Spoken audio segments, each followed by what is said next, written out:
Le film de Stanley Kubrick raconte le parcours de jeunes soldats américains pendant la guerre du Vietnam, mais surtout la transformation psychologique qu'ils subissent. L'histoire est divisée en deux parties très différentes. 1. L'entraînement militaire. Au début, on suit un groupe de recrues dans un camp d'entraînement dirigé par le redoutable sergent Hartman.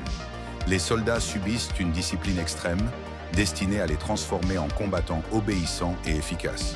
Parmi eux, Leonard Lawrence, surnommé Baleine, devient la cible des moqueries et de la pression psychologique.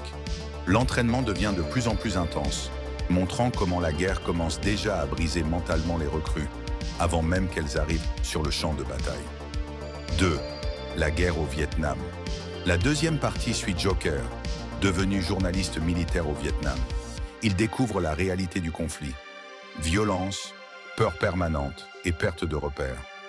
Les soldats avancent dans un environnement chaotique où la frontière entre le bien et le mal devient floue.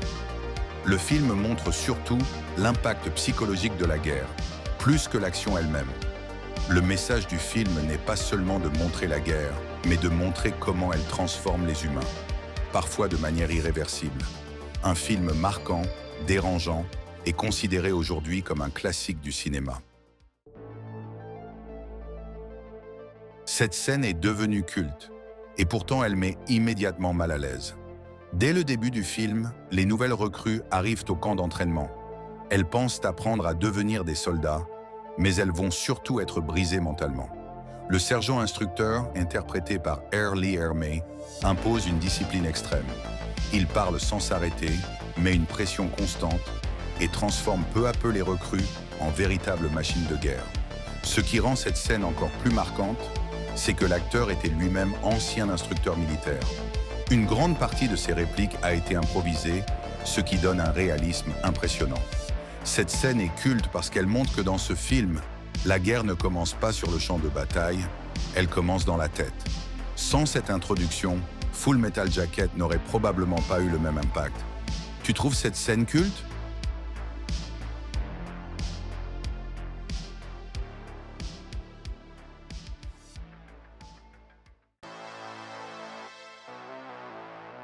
D'abord, le titre Full Metal Jacket désigne un type réel de munitions militaires entièrement recouvertes de métal. Le terme est directement mentionné dans le film et symbolise la transformation des soldats en véritables machines de guerre. Ensuite, le film est adapté du roman The Short Timers, écrit par Gustav Hasford. Au départ, Stanley Kubrick voulait réaliser un film sur un autre sujet historique, mais il a finalement choisi la guerre du Vietnam après avoir découvert ce livre. Puis le film n'a pas été immédiatement considéré comme culte lors de sa sortie en 1987, notamment à cause de la comparaison avec Platoon. Ce n'est que plusieurs années plus tard qu'il est devenu une référence incontournable du cinéma de guerre. Après, le sergent Hartman est devenu légendaire grâce à Lee Ermey, un ancien instructeur militaire.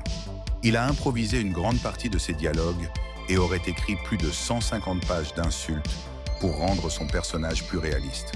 Ensuite, Vincent D'Onofrio a pris plus de 30 kilos pour incarner le soldat Baleine. Cette transformation physique impressionnante a contribué à rendre le personnage encore plus marquant. Puis le personnage de Guignol, interprété par Matthew Modine, devait initialement mourir à la fin du film. Mais l'acteur a convaincu Kubrick que survivre à la guerre était encore plus marquant que mourir. Après, le tournage a été particulièrement difficile. Les acteurs ont dû se raser la tête régulièrement pour garder la continuité, et certaines conditions de tournage étaient éprouvantes. Ensuite, Kubrick encourage Matthew Modine à tenir un journal et prendre des photos du tournage afin de mieux se mettre dans la peau d'un journaliste de guerre. Puis plusieurs acteurs ont été blessés pendant la production, notamment Lee Ermey lors d'un accident de moto et Vincent D'Onofrio lors d'une scène physique. Enfin, la musique du film aurait pu être composée par Hans Zimmer, mais elle a finalement été réalisée par la fille de Kubrick, Viviane Kubrick, sous un pseudonyme pour éviter toute polémique. Tu connaissais toutes ces anecdotes ? 1.